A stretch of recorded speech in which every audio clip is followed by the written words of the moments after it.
Son tiempos difíciles. Cuidado con el perro.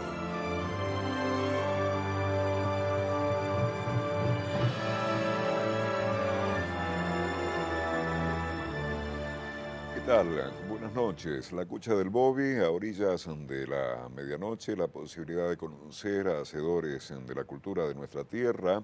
La invitada de nuestra noche está vinculada al mundo de las letras, de hecho es licenciada en letras. Intuyo que, bueno, lo vamos a cotejar, formada en la Universidad Nacional de Cuyo, intuyo eso, periodista enfocada en el mundo de la cultura. Bueno, cultura es todo, pero hablemos del mundo literario, del mundo de las expresiones artísticas, mendocinas particularmente. Es de raza, de agudeza crítica y bueno, la respetamos mucho y por eso la hemos invitado. El gusto de recibir a Mariana Gusante. ¿Cómo estás, Mariana? Gracias, Fito. Muy bien, muy feliz de que me hayan invitado. La verdad que para mí es una alegría y primero una sorpresa porque suelo estar en tu lugar, suelo estar en el lugar del entrevistador.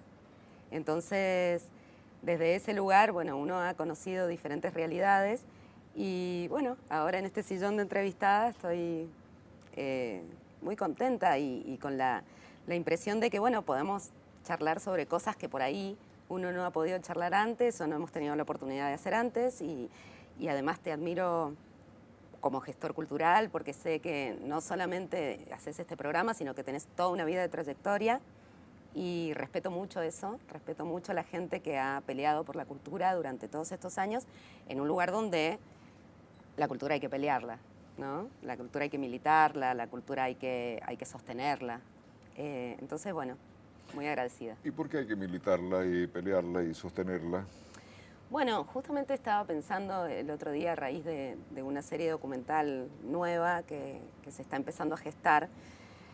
No sé si es una cuestión que tiene que ver con el territorio, no sé si es una cuestión que tiene que ver con los sismos, pero somos una sociedad acostumbrada a destruir, a aplastar y tirar a la basura los escombros de todo lo que se ha construido antes, ¿no? No solamente porque cada generación nueva a nivel artístico avanza creyendo que trae la vanguardia y despreciando un poco lo anterior, que eso básicamente sucede en todas las generaciones de cualquier parte del mundo, sino porque me parece que tenemos como poca consideración con nuestro pasado y poca consideración con todo lo que se ha construido en nuestro pasado. De hecho, bueno, los grandes patrimonios se derrumban, los grandes nombres se tiran al olvido. Le pasó al mismo Di Benedetto. Sí. Entonces, aplaudo siempre y me siento muy orgullosa de la gente que justamente resiste eso y vuelve atrás, revisa, toma lo que sirve, liga a la tradición. Dispersamente, porque no tengo orden para seguir una conversación, pero Me parece dijiste Di genial. Benedetto y participaste de un programa de Radio Universidad que tuvo un premio respetable. ¿Y Sí. qué imagen, si te pregunto así a boca de jarro, Antonio Di Benedetto, qué decís? Bueno, lo estuve releyendo anoche de nuevo. Antonio Di Benedetto es el autor que leo todas las noches, básicamente. Tengo dos imágenes de él. Me pasa que yo trabajo a pasitos de donde él escribió Sama, ¿sí? Yo trabajo en el diario Los Andes y su despacho, en el viejo edificio donde él terminó esa novela que ahora está mencionada en todas partes a raíz de la película de Lucrecia Martel. Bueno, su fantasma y su figura me rodea todo el tiempo. Recuerdo la primera lectura de Di Benedetto, recuerdo la primera vez que lo leí, yo era muy chica, no entendía absolutamente nada. Después fui tomándolo de a poco, a través de los cuentos, mundo animal, absurdos. Disculpame, Caballo del Salitral, No, qué no, cuento, una por locura. Dios. Y el juicio de Dios fue Ah. la revelación bestial. De hecho, bueno, es ese cuento también el que como Sama tenía la maldición de que nunca se había podido filmar, nunca había llegado al cine, finalmente. Di Benedetto quiso ser cineasta. Él guionó y él quiso ver en pantalla varias de sus obras y nunca lo logró. Y en eso también hay un poco de identificación con él, porque bueno, yo vengo de la literatura más como lectora que como productora, ¿no? Pero vivo con la literatura, convivo con ella. Y también me gusta mucho el terreno audiovisual. Entonces, Di Benedetto escribe como un cineasta para mí. Y por eso me resulta me resulta un maestro. Me resulta un maestro, su tono, su poder de síntesis, ¿sí? Su capacidad de concentración en imágenes. Para mí es absolutamente subyugante. Entonces lo leo y lo releo porque cada vez encuentro más cosas. Bueno, lo que pasa con los clásicos, ¿no? Pero Di Benedetto fue nuestro gran clásico, es nuestro gran clásico. Y bueno, durante muchos años en esta provincia no se podía hablar de él. Y hace muy poquito, hace menos de un mes, recién estuvimos en el acto público donde se le colocó finalmente una placa, ¿no? Con su nombre. O sea, él estuvo en un mausoleo común del Círculo de Periodistas, donde habían muchos otros restos. Y si vos querías visitar la tumba de Di Benedetto, como la de, qué sé yo, como la de Baudelaire, o como la de Rimbaud, como la de Poe, de los grandes autores, que son casi sitios de procesión, ¿no? Para los amantes de la cultura, acá no la encontrabas. Entonces, por eso te decía que como que Mendoza tiene como una tradición de memoria sísmica.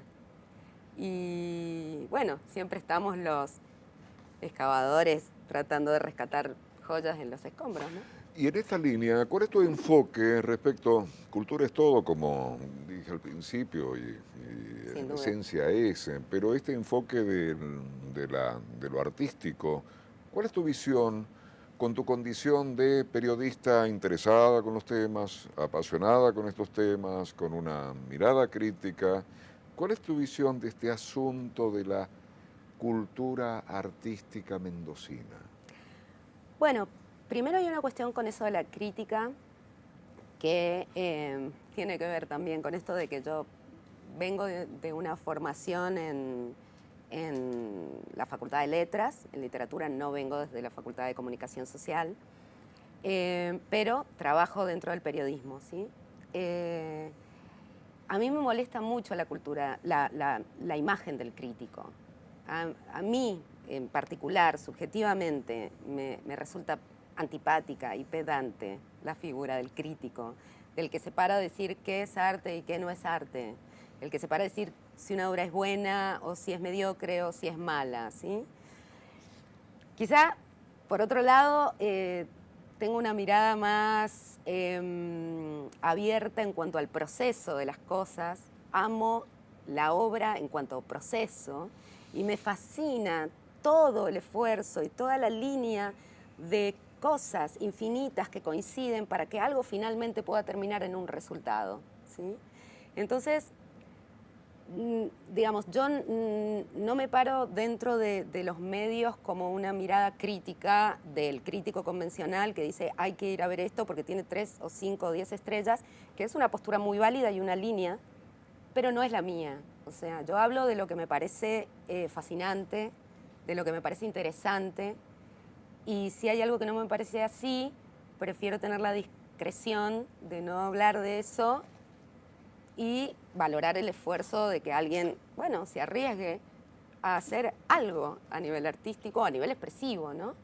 Entonces, sí, no, por ahí no es una mirada elitista, pero es una mirada un poco más social o antropológica, si querés. Y por supuesto, claro, tengo mi corazoncito y las cosas que adoro y me parecen joyas y me parecen relevantes y absolutamente están en la cima de lo que me gusta. Sí, y más convencionalmente, porque hay gente que dice, Mendoza atrasa, en la línea de, bueno, tiene toda Sí. una potencialidad, pero el poncho no termina de aparecer, y ahí estamos, y somos un pueblo grande, y no hay inteligencia política estatal, sobreactúo, no necesariamente partidaria, y los ciclos de los determinados gobiernos. En esa línea, ¿qué?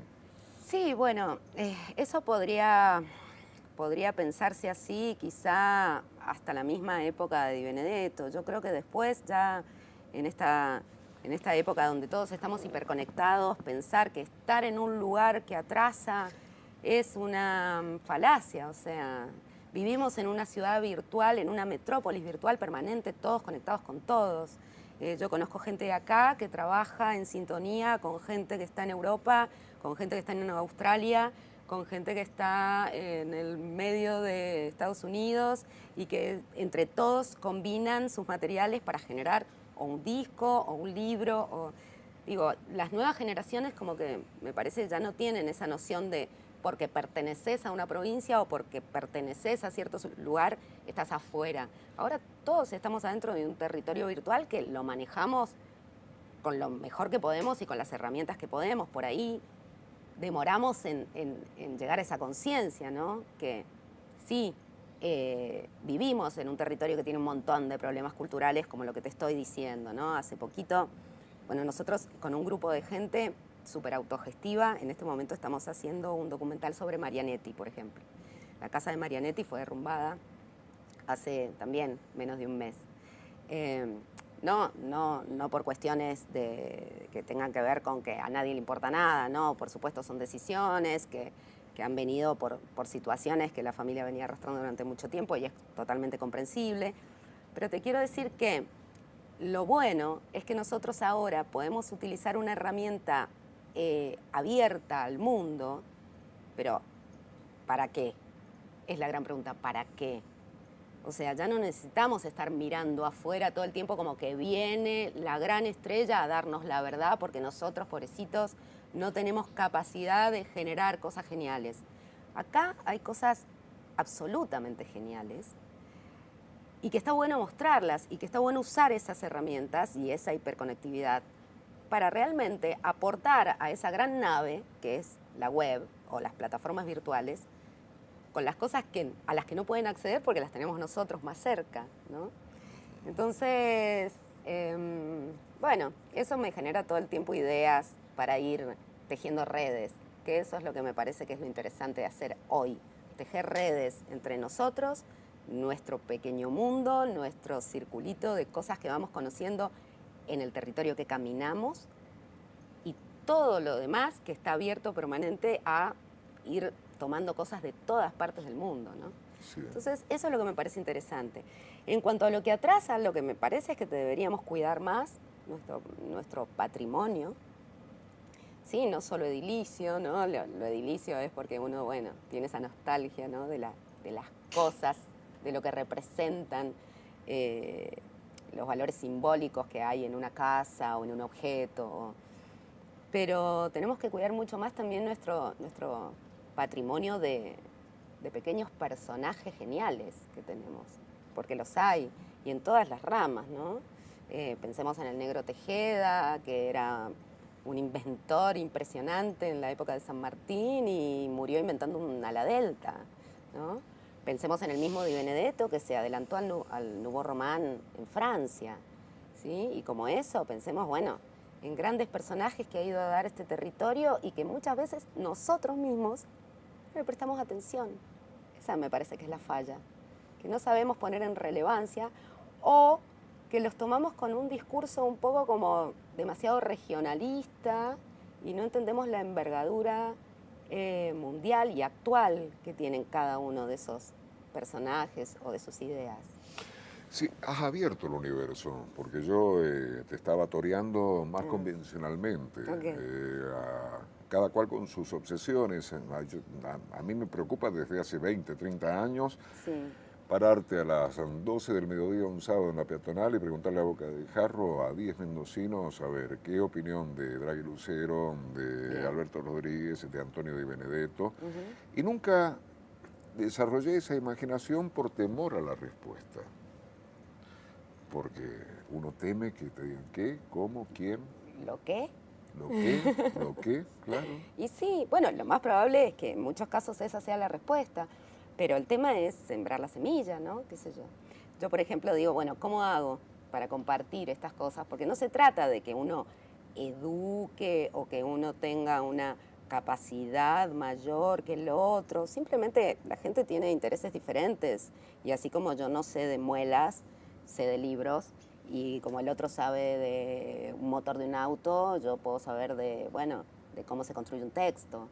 O sea, no, creo que los intereses son diferentes, pero digo, bueno, si hay cosas que me parecen a nivel filosófico importantes, lo que hacía un Draghi Lucero, a nivel filosófico y humano y social importante, para hacernos seres que se soportan mejor y gente que convive de una manera más bonita, si yo creo que ahí hay algo para compartir, pues me tengo que dedicar yo a abrir esos espacios.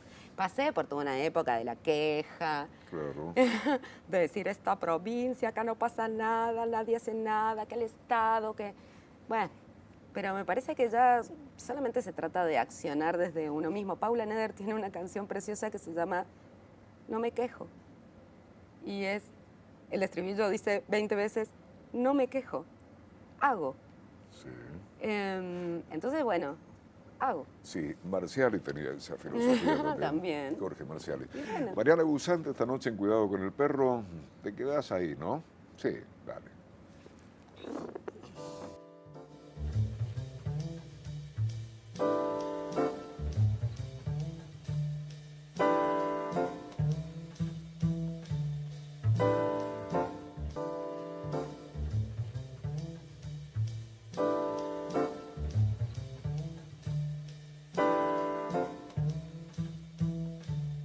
Bien, Mariana Gusante esta noche con el Bobby de Cuidado con el Perro, acá en Señal U, el canal de la Universidad Nacional de Cuyo. ¿Qué libros has traído, Mariana? Bueno, ¿qué traje? Contanos. Vos me dijiste trae alguna lectura. Y yo empecé a revolver, ¿viste? Tengo como muchas cosas diferentes, etcétera, cosas que a lo largo de los años he ido juntando, libros míos, libros de otros. Me hiciste limpiar la biblioteca, por empezar. ¿Viste? Para eso sirve el programa. Sí, sí, Me sí, hiciste claro. limpiar la biblioteca, que es como un temón, porque viste uno va agarrando y dice, por Dios, hace cuánto que no agarro este libro, etcétera. Pero eso por un lado. Por otro lado, me di cuenta cuántos libros que tenía que no eran míos, que me los habían prestado, y cuántos libros míos no los tenía, porque yo los había prestado. Cosa que me parece muy bonita, con eso que te decía de tejer redes. Me parece hermoso que el libro viva su vida propia y vaya y venga. Y está bien, uno tiene sus tesoros en la biblioteca, pero también tiene esa apertura de decir, este libro voló y vaya a saber en qué manos esté ahora y ojalá que haya hecho el recorrido que tenía que hacer, ¿no? Extraño muchos, igual muchísimo, pero de todas maneras me hiciste comprobar esas cosas. Entonces, entre todo ese panorama, encontré parte del pasado.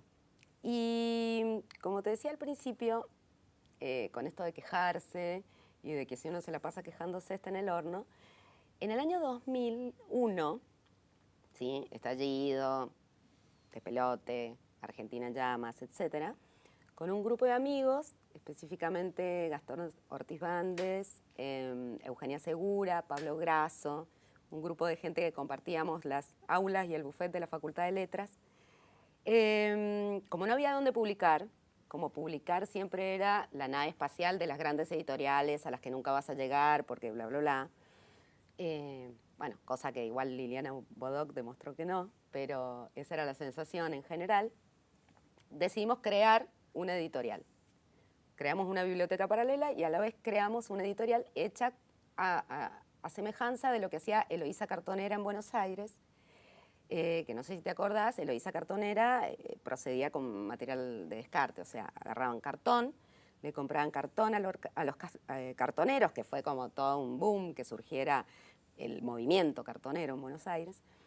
Le compraba el cartón a los cartoneros, serigrafiaba las tapas o las pintaba con témpera y fotocopia adentro, sacaban buenas obras, ¿sí? Mucha gente que escribía muy bien, Fabián Casas, el mismo Washington Cucurto, empezaron a publicar en su propia editorial llamada Eloísa Cartonera.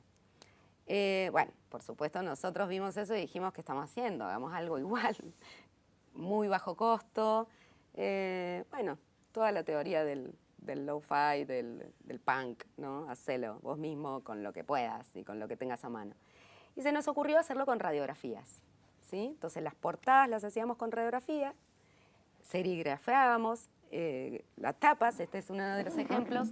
No sé de quién es este pulmón o esta costilla, creo que fue de un amigo nuestro que nos facilitó como 15 radiografías que tenía de una quebradura. y serigrafiamos las tapas, ¿no?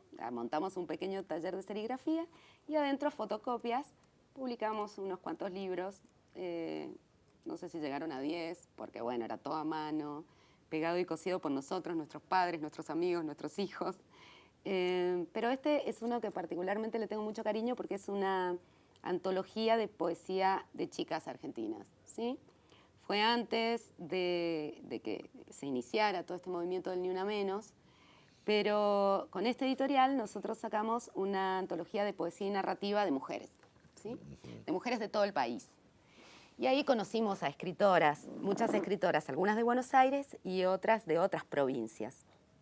Que eso está buenísimo también, porque a raíz de estos pequeños proyectos que iban apareciendo en diversas provincias, se terminaba un poco esto de los de Buenos Aires y el interior, ¿no? Esa amalgama así, ¿no? Que es el interior. ¿De dónde sos? Del interior. O sea, no, soy del interior, soy de un lugar específico, se llama Mendoza, es una de las provincias de muchas que hay, ¿no? Entonces, también empezamos a tomar conciencia de, bueno, nuestra identidad federal, ¿no? De que no éramos parte de esa cosa inclasificable y uniforme que era el interior.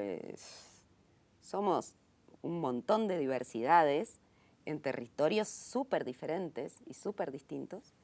Entonces, bueno, empezaron a aparecer que escritoras de La Rioja, que escritoras de Formosa, y bueno, una de ellas es Claudia Massín, que está en la antología.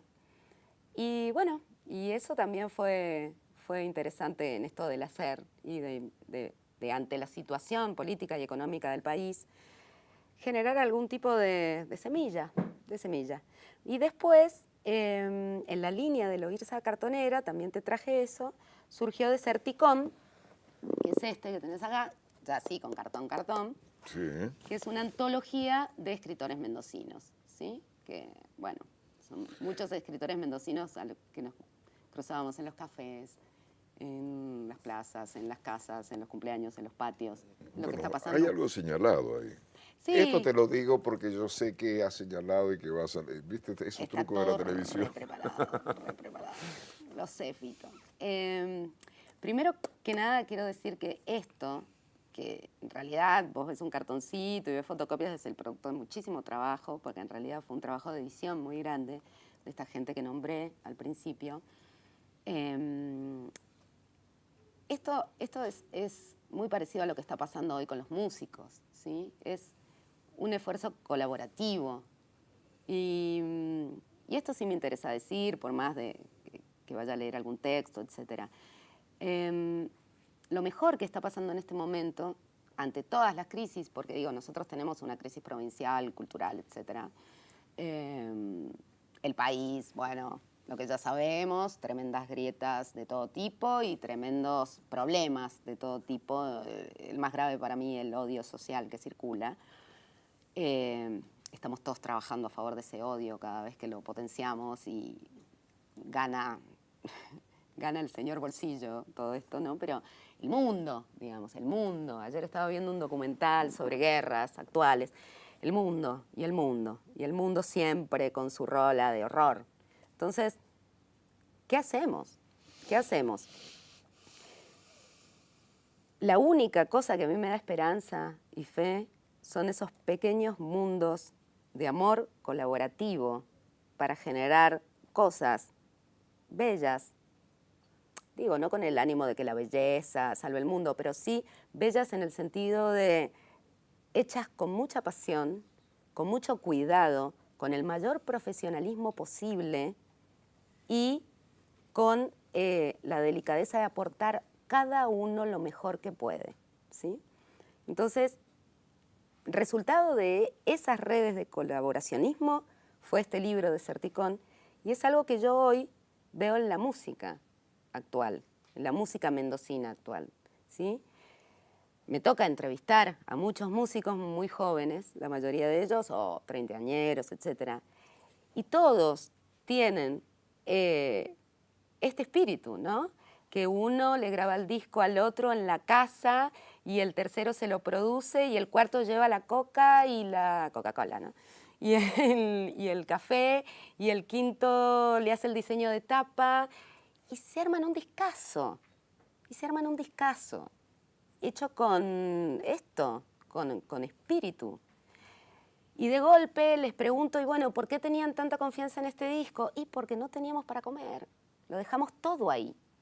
Bueno, es un poco el caso de esto también, ¿no? Pero te quiero decir, no porque sea sin mucho dinero o sin grandes subsidios o sin chapa detrás, es un producto hecho así nomás. Tiene muchísima cabeza, mucho tiempo y mucha dedicación y profesionalismo lo que se hace también en el mundo del lo-fi. Entonces, bueno, en este caso, esta es una antología de escritores de este mundo del que estoy hablando. Y tuve la suerte en esta antología de participar y como vos me dijiste que trajera un texto mío, bueno, traje un texto mío señalado. Así que, bueno, si quieres te lo leo, si quieres decirme algo. Dele. Te lo leo. Se llama El regreso de María Soledad. ¿Y te suena el nombre de María Soledad? Lamentablemente. Lamentablemente. Bueno, es un texto hecho a causa del caso María Soledad. Eso se llama El regreso de María Soledad. Me voy a poner en situación. Yo soy esa chica irreconocible, de orejas cortadas, del ojo vaciado, que, hallada en un pozo, caucásica, oxisa, 1,60 m, más turbio que al verte, se yergue de golpe de la zanja oscura, se sacude el pelo, se saca los sapos, el plasma que escupe, te mira, te mira, te mira y se lleva de a ratos 2 dedos a la boca seca, azul ya sin sangre, en un claro gesto para señalarte que te está pidiendo, por favor, un pucho. Bueno, eso es todo. Es un pequeño textito de los que están acá. Pequeño textito. Me lo imaginé resucitando en esa zanja, tipo zombie, después de todo lo que le pasó. También es esto de la mirada femenina, de que una vez muere, muchas veces, y al otro día hay que levantarse igual, ¿no? Sí, es inevitable, es un lugar común, pero ¿cuál es tu enfoque respecto de este asunto? De la violencia de género, y al toque me acuerdo de Eva Giberte, no jodamos con el lenguaje, hay una violencia en el lenguaje, es violencia machista, no violencia de género. ¿Cuál es tu enfoque? Sí, es complejo. Es complejo porque, bueno, por ejemplo, el uso de la X, ¿sí? El otro día hablaba con Bruno Bimbi, que es uno de los militantes de la ley de matrimonio igualitario, y es escritor, y es incluso, creo, doctor en filología. Y hablamos de esto, ¿no? De la imposición de algo que además es impronunciable. Entonces, a mí, sinceramente, en lo personal, no me molesta la distinción de género en la lengua. No puedo pronunciar chiques, amigues. No me siento yo así, ¿me entiendes? Ni con X porque no me sale. No me da la lengua, no sé, no lo puedo pronunciar. Pero hay frases y hay modos de hablar que sí son micromachismos complicados, ¿sí? Hay un término maravilloso, que se llama mansplaining, es un término en inglés, que describe la desacreditación de un hombre hacia una mujer, ¿no? Por ejemplo, cállate que de eso no sabes nada, ¿no? O de eso hablamos los hombres, o siempre vos diciendo giladas, ¿sí? Eso es mansplaining. Eso es lo preocupante. No el hola chico, hola chica, o tener que poner la X o la arroba, qué sé yo, es respetarnos, es darnos cuenta que en realidad nadie tiene que ser violento con nadie. Creo que hay, bueno, un historial de violencia hacia la mujer que es, lamentablemente, tiene el peso de siglos y que va a ser muy difícil de desactivar tanto para los hombres como para nosotras mismas, que lo tenemos que estar reeducando todo el tiempo en nosotras mismas, ¿no? Que estamos acostumbradas, chipeadas, formadas en el patriarcado. Realmente es así. Pero creo que discutir en las minucias del lenguaje nos desvía del foco de atención, que es otro. Y que a su vez hay reacciones complicadas dentro de los grupos feministas que yo, ojo, realmente agradezco al movimiento feminista absolutamente todo. Realmente me siento parte de ese movimiento feminista, voy con ellas adelante, pero hay situaciones que realmente lo vuelven muy complejo, ¿sí? Como justamente reproducir las técnicas del patriarcado hacia el varón sin conciencia crítica, ¿no? Entonces, tengo amigos que han experimentado cosas así y me parece tan peligroso como seguir en la misma. Entonces, bueno, creo que todas estas discusiones las estamos planteando en los encuentros de mujeres, las están planteando las mujeres en cada una de sus reuniones. Está buenísimo que podamos hablar de esto, está buenísimo que no tengamos miedo y está buenísimo que salgamos de nuestros moldes. Pero sí, no tenemos que desviar la discusión a las minucias del lenguaje, sí a las formas de trato. Sí a las formas de trato y sí a esto, ¿no? A lo desacreditante. Eso sí es muy complicado. Pero bueno, estamos todavía años luz de eso. O sea, yo hasta que no se equiparen los salarios, que no me vengan a hablar del tema. ¿Sí? Claro, Cuando una mujer gane lo mismo que un hombre por el mismo trabajo, ahí vamos a hablar de igualdad. Que Antes, no ganan igual. no, claro que no. No, ¿para qué? Para reafirmarlo. No, claro que no. Yo estoy de acuerdo con vos. El Entonces, 27% menos es la cifra actual. Seguimos ganando el 27% menos que los hombres por el mismo trabajo. Está estudiado, digo, ¿no? Mala noticia para ir al corte. 27% menos. Es algo técnico. Si lo dice Mariana es porque sabe que es así, Lo no digo porque yo, es lo un diga estudio ella. de la universidad, Claro. de esta universidad. Ya volvemos.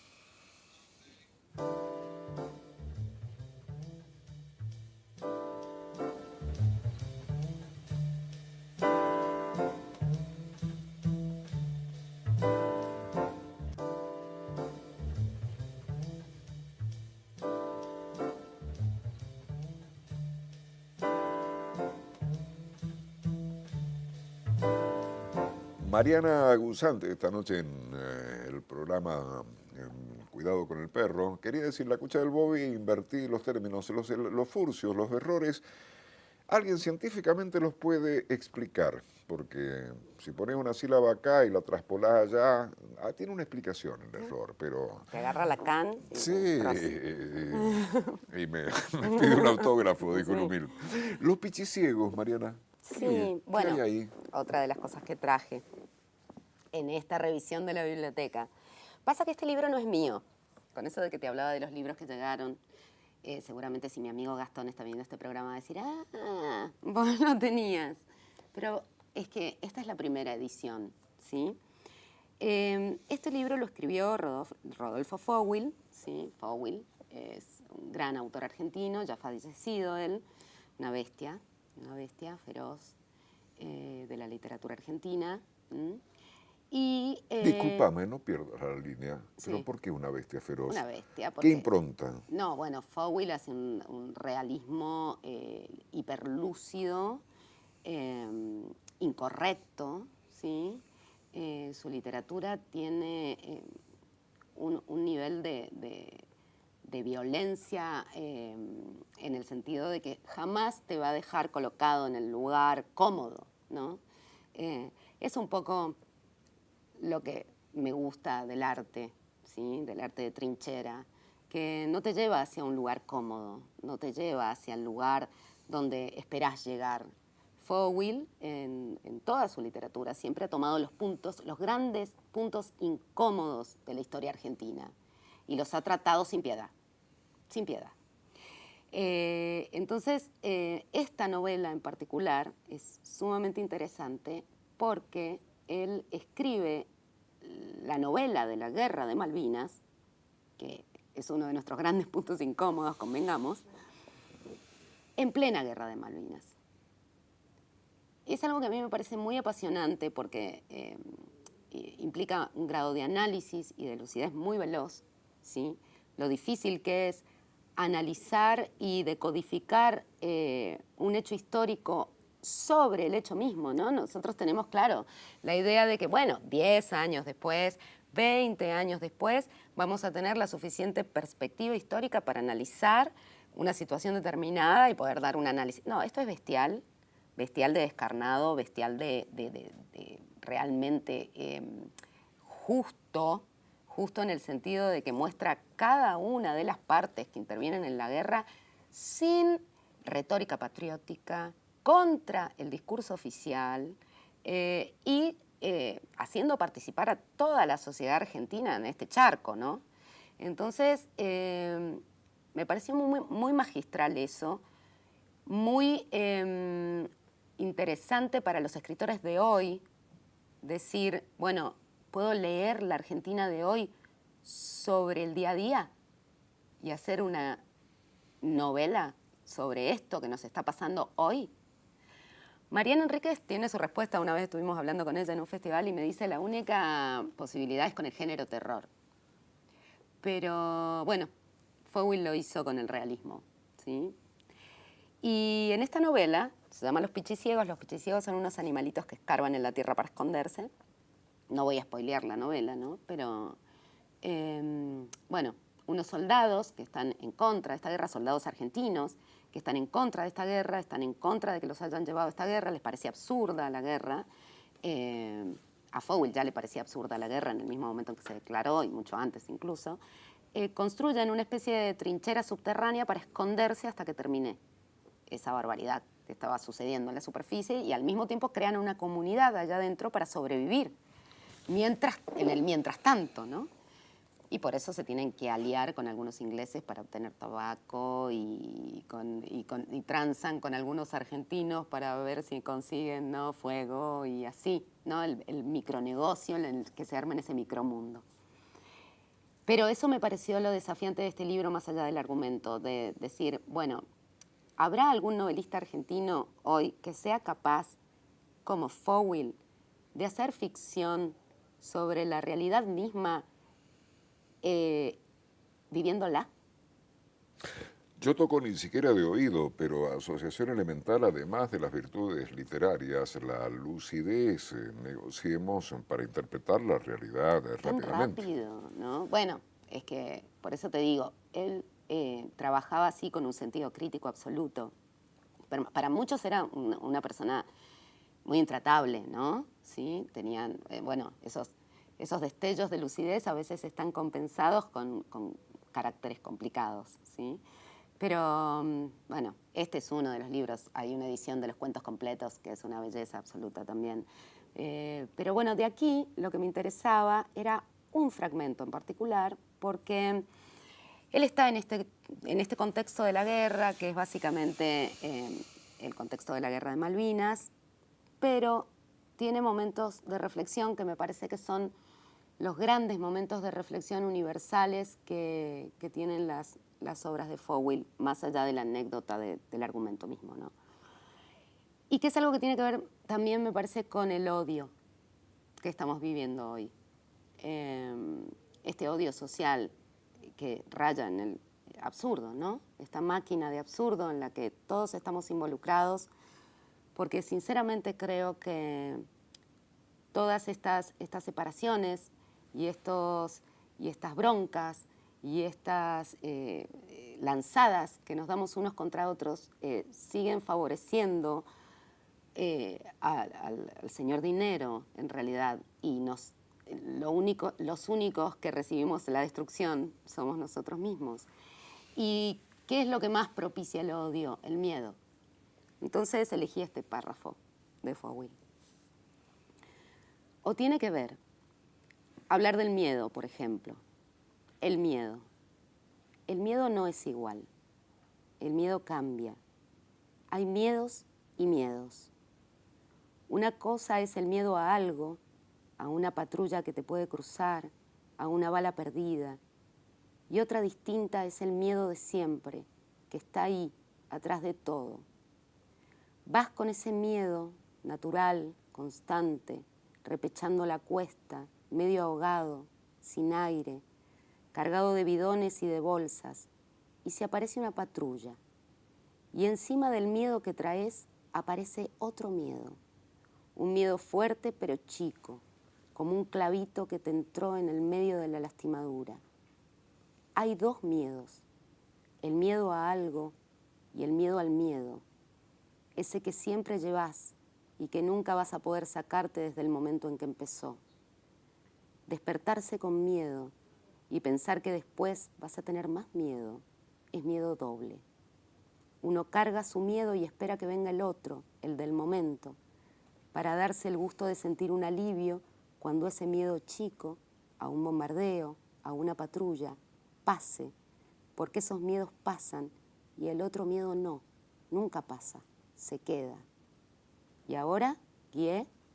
Tampoco, ya no, tampoco, dijo y me miró. ¿Entendés?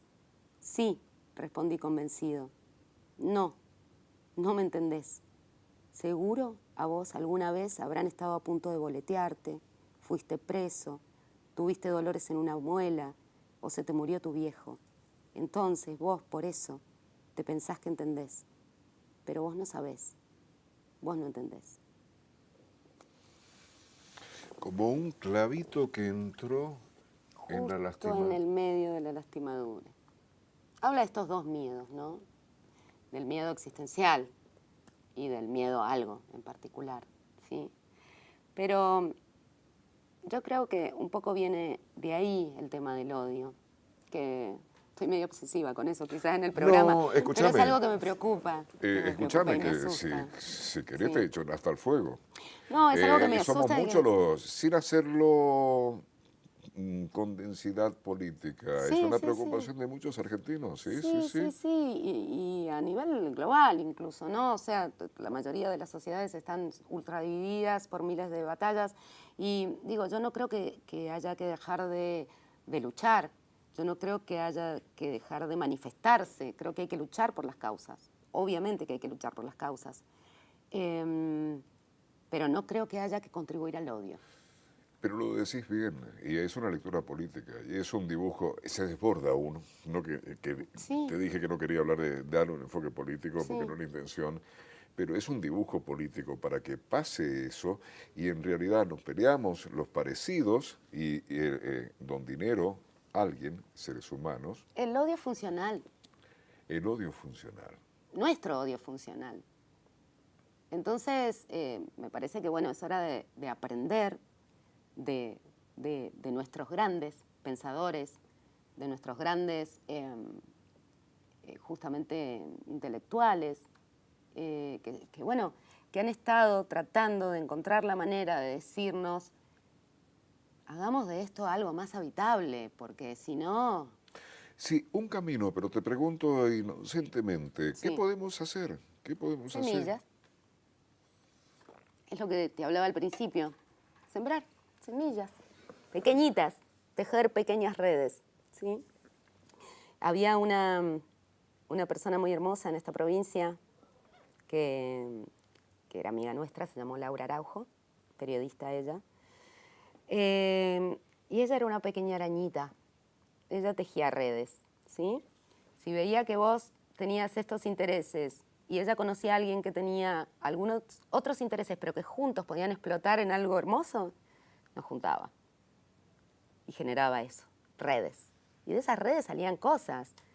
Un programa de radio, un libro, una amistad, cualquiera, ¿no? Una pareja, un centro cultural. Entonces, eso, yo creo que esa es la única esperanza, en volvernos todos pequeñas arañitas para no generar círculos cerrados que nos protejan del horror, sino para generar redes que se vayan abriendo hacia la expansión del amor, no de color amarillo, del amor real, del amor real. ¿Qué autores lees? Bueno, aparte de los que te mencioné, voy a hacer la revisión de mi biblioteca porque en realidad si me preguntás qué autores lees, todos, todo el tiempo, los que se me van apareciendo cada segundo. Por suerte, tengo la suerte de trabajar en la sección cultura del diario, entonces llegan libros, llegan y llegan y llegan. Hace muy poquito, bueno, estuve leyendo el último libro de Liliana Bodoc, se van renovando las novedades, ¿no? Que es una persona que admiro mucho, que quiero mucho, una tremenda araña, tejedora, que no para de hacer redes, y me parece muy mágico lo que hace con la palabra Liliana. No sé si la has invitado, sí. Sí, La en tenés que haber radio. Acá lo invitado. invitamos. Bueno, hubo un malentendido, Siempre pero está haciendo está cosas, pobre. pendiente. ¿Por qué es tan buena literariamente Liliana Bodoc? Bueno, ella trabaja, siempre se lo digo, trabaja con la función mágica del lenguaje, ¿sí? Ella es una poeta que escribe narrativa, siempre se lo he dicho. O sea, no he leído su poesía, pero su narrativa, su prosa, es poética. Me parece que es eso, ¿no? Tiene la cualidad de llevar la poesía a la historia, ¿sí? A la narración.